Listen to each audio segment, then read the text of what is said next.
Сивацкая Карына, народная казка Владимира Дубовки, «Лисица, лев и волк».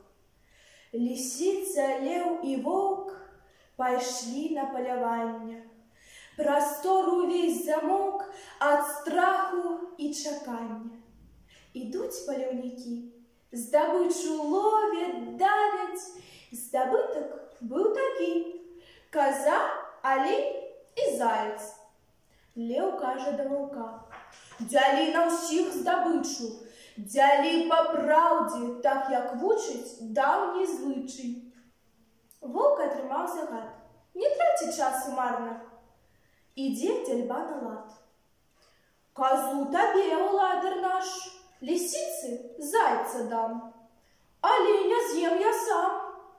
Угневаўся наш лев, што воўк яго зняславіў, з ваўка і скуру здзеў і ад жыцця пазбавіў. Падзеліш ты цяпер, лісіцы, кажа ветла, чакаю ад цябе я праўды самай светлай. Лісіца па зямлі хвастом матнула доўгім. Каб вы, ўладар, жылі доўга, я так і падзялю, як вучыць даўні звычай. Казу твою табе даю я на сняданне, а зайца на абед, аленя на вячэру.